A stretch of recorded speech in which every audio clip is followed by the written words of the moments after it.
Eto na mga buddy, naglalagay tayo ng mantika. Konting mantika lang mga buddy ko. Dahil alam nyo naman, nagbabawas nga tayo ng mantika sa ating katawan. Dahil kunti lang, pangluto lang natin itong rekado. Ayan na, lagyan natin ng bawang. Medyo ingat-ingat tayo dahil mainit, tumatalsik ang mantika. Lutuin natin ang bawang. Tutok mo, cameraman, yung bawang.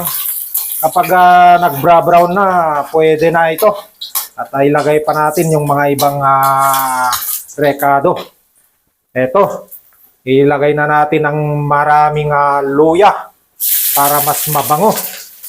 Isabay na natin itong sibuyas para sabay-sabay na dyan. Dahil itong lulutuin natin ay simpleng luto pero napakasarap ito mga buddy ko. Namimiss ko yung mga luto sa probinsya na ito ay luto sa probinsya na napakasarap. Mga simpleng luto. Hindi kailangan ng maraming kung anong inilalagay-lagay pa na kung ano-anong mga rekados at pangpasarap. Ito ay napakasimple lang mga buddy.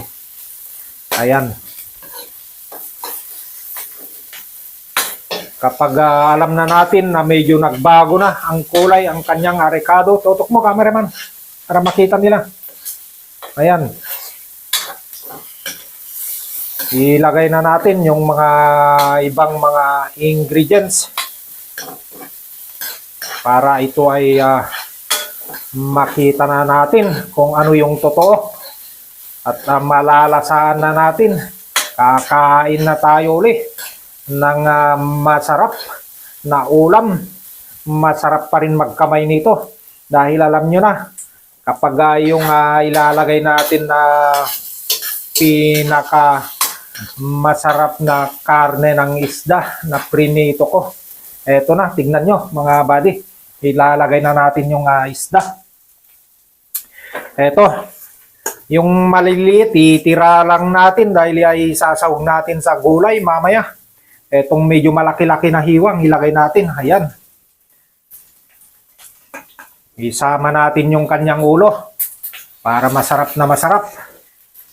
Isama din natin yung mga kanyang mga gitna. Ayan mga buddy.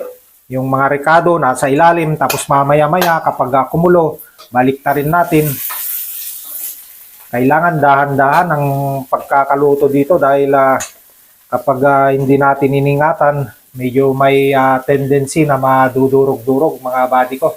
Kaya kailangan natin na ingatan at para hindi madurog. Yung medyo malalaki, ilagay natin sa gitna. Ayan. Prinito ko yan ng talagang pritong-prito, lutong-luto. Para siya ay masarap na masarap. Magtira tayo ng konti dahil alam nyo na to. Pansabaw natin, ilagay natin sa gulay mamaya-maya. Eto, isabay-sabay na rin natin. Ilagay na natin itong alam nyo na to. Pangpalasa na isa. Ayan. Napakasarap niyan mga buddy.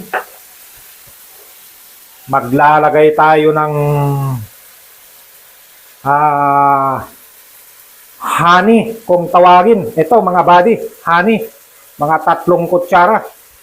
Ito yung pangpalasa para mag-agaw yung tamis at saka asim nitong lulutuin natin na ulam. Alam nyo na kung anong ulam ito mga buddy. Ayan, lagyan natin ng konting asim para masarap-sarap siya. Kunti lang muna. Mamaya-maya pag natikman natin kapag kulang, dagdagan na lang natin. Maglagay din tayo ng buo na paminta. Para yung kanyang bango ay at sa kanyang lasa ay nandyan na. Maglagay din tayo ng sili na pula. Ito yung pinakatunay at pangpasarap talaga, pampagana. Ayan mga buddy ko. Habang siya ay kumukulo at lumalabas ang kanyang lasa, lagyan natin ng konting sabaw. Kapag ito ay napakuluan ng mga ilan minuto, lalabas na lahat ng lasa ng isda, saka yung mga recados, napakasarap na nito mga buddy ko. Lagyan natin. Ayan. Antayin natin na medyo kumulo siya. Takpan natin para mas maganda. Mas mabilis maluto. Ayan.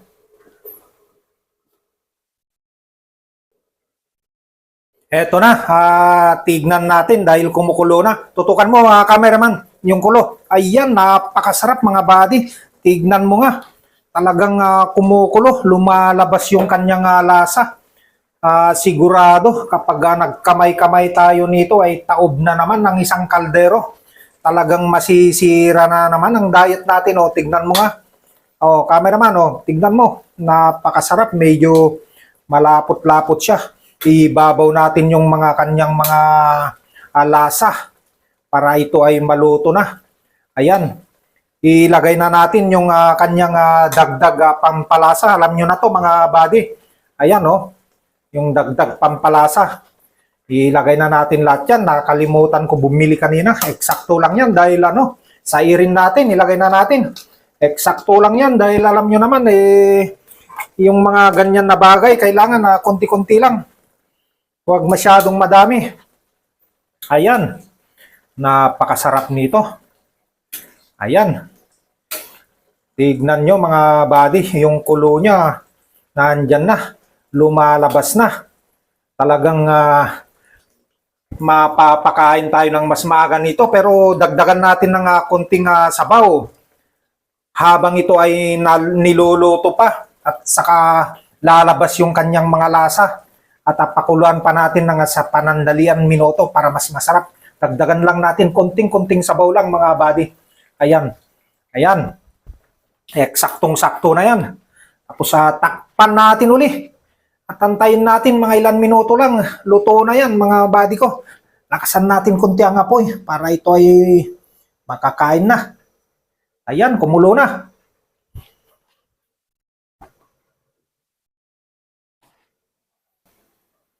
Eto na. Tignan mo, tutukan mo, cameraman, umuusok na, sumisingaw niya yung sarap. Andyan na yung mga sarap, talagang kitang-kita nyo. Tutukan mo yung kulo, cameraman. Oh, napakalapot na ang kanyang sabaw. Ibabaw na natin, oh. Tignan nyo. Ayan, oh, mga buddy. Oh, ayan. Talagang yung isang kalderong kanin ito ay talagang tataob na naman mga buddy ko. Masisira ang diet natin dito. Ayan, hinaan natin konti dahil mabibigla nito. Maganda yung may konting sabaw-sabaw konti para masarap. Ayan, oh. Ito na. Alam nyo naman si Direk ay bihira tumikim ito pero parang gusto niya tumikim ngayon. Dahil napakasarap yung kanyang luto. Simpleng luto lang to, pero napakasarap to. Ito yung tinatawag na sweet and sour, mga buddy ko. Pero yung inilagay ko na pinaka-sweet niya ay 3 kutsarang honey siguro yung mga buddy ko. Kaya napakasarap. Eto na. Titikim na si Direk. Halika na, Direk. Tikman mo na ito. Cameraman, layo-layo ka kasi baka matadyakan ka dahil ito makapatadyak sa sobrang sarap. Perfect. Ayan na, napatadyak na si Direk. Talagang sobrang sarap, napatadyak. Ngayon to. Talagang sobrang sarap mga buddy ko. Ayan na. Takpan na natin dahil ay ready na natin yung table at kakain na tayo habang mainit ay napakasarap nito. Ayan. Patayin na natin. Thank you, thank you. Thank you mga buddy ko. Salamat sa iyong panunod. Please follow, like, and share Buddy T Vlog. Thank you mga buddy.